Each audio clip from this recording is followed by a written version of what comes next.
semoga slide yang tadi, video pembelajaran tadi, mulai masuk nih, mulai memahami ya tentang sel gitu ya.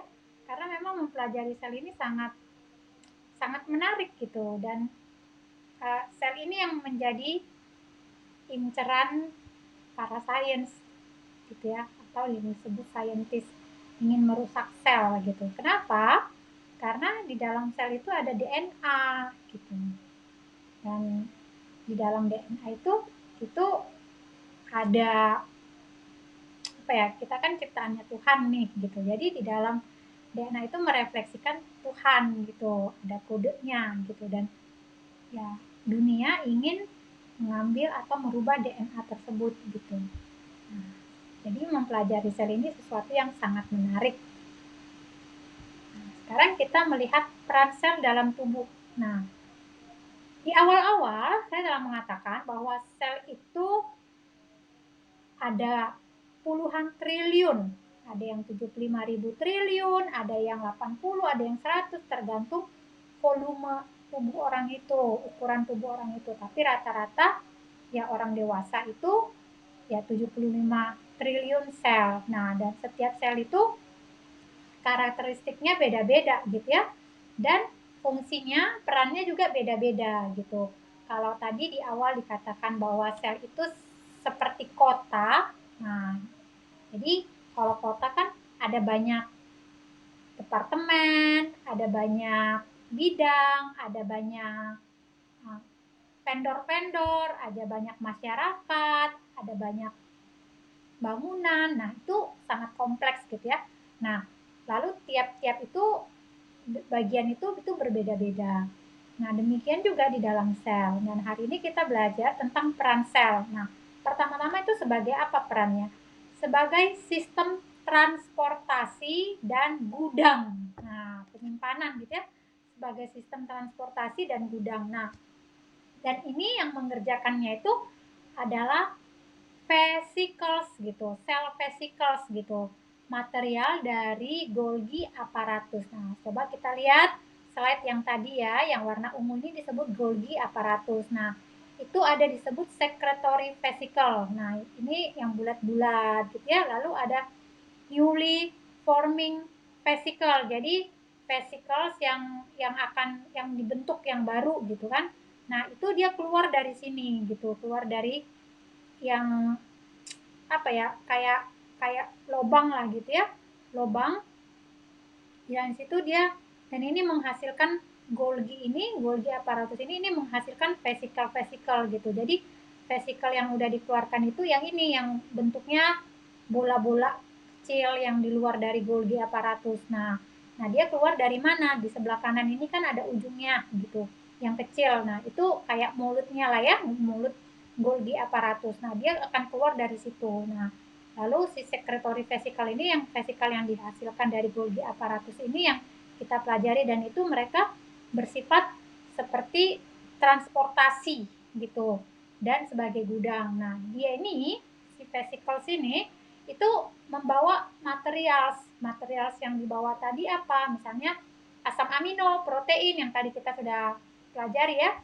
lipid dari sel wall membran, dari dinding atau tembok sel untuk dibuang gitu. Jadi vesikel ini yang kalau kita tadi di slide yang pertama nih sebelumnya, dia kan tugasnya si membran seluler ini itu mengelilingi dan melindungi sel gitu kan. Nah, lalu si cellular wall ini sebagai gatekeepers gitu kan.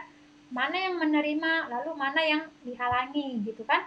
Nah, lalu ketika dihalangi berarti kan itu dibuang gitu, dibuang. Nah, tapi yang masuk tadi ini si Golgi apparatus ini kan menghasilkan vesikel yang warna orange, warna pink ini tadi, ada yang kecil-kecil putih bulat-bulat pink ini. Nah, ini kan si vesiclesnya gitu.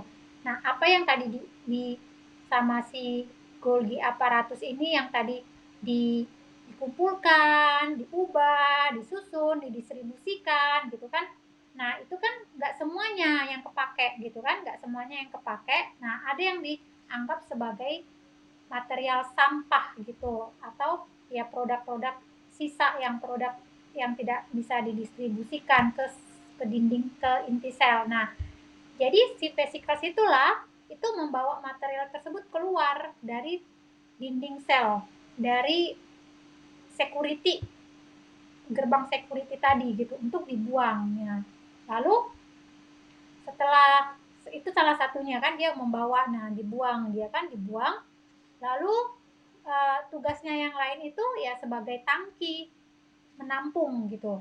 Nah, tempat penyimpanan atau yang disebut tadi gudang. Nah, dia sebagai tangki. Nah, misalnya ya hormon insulin. Hormon insulin ini kan ya dihasilkan dari pankreas gitu.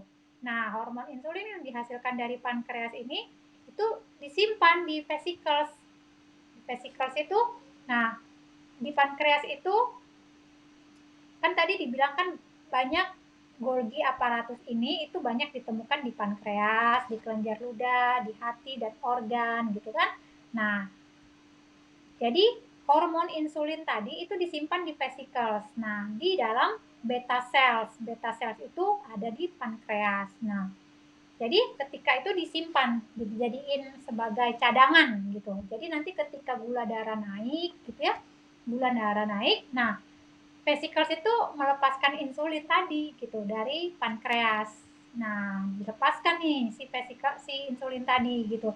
Jadi si vesicles itu akan melepaskan insulin ketika gula darah naik. Nah, tapi kalau tidak ada vesicles tidak ada insulin di pankreas, nah itu yang bingung, gula darah naik mau pakai apa nih untuk menyeimbangkan gula darah yang naik, karena di dalam tubuh kita itu ya hukum keseimbangan itu berlaku. Misalnya gula darah ini tangan kanan saya lagi naik gitu kan, nah berarti vesicles itu akan mengeluarkan insulin.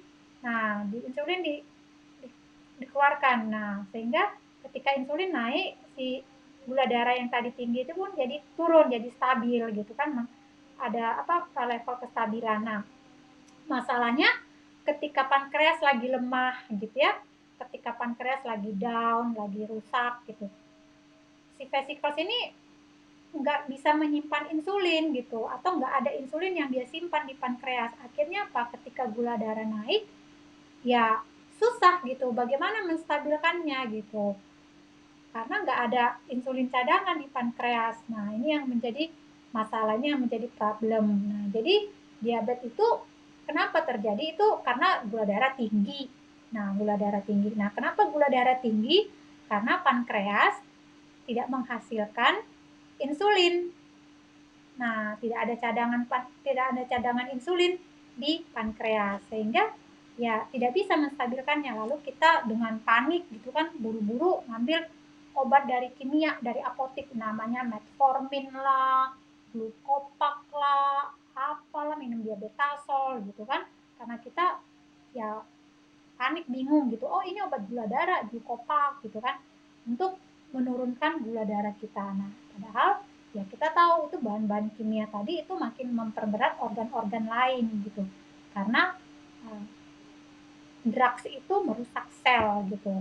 Sel apa yang dirusak ya macam-macam gitu, karena kalau bahan kimia sudah menyentuh sel ya banyak hal yang bisa dirusak gitu.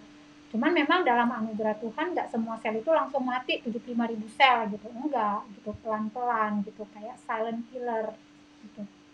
Nah, ini yang menjadi permasalahan. Jadi kita perlu tahu ya di dalam hal diabetes itu apa yang bermasalah gitu. Karena di dalam tubuh kita ini hanya terjadi tuh hukum keseimbangan. Kalau tinggi direndahkan, kalau rendah dinaikkan gitu. Sehingga mencapai posisi yang seimbang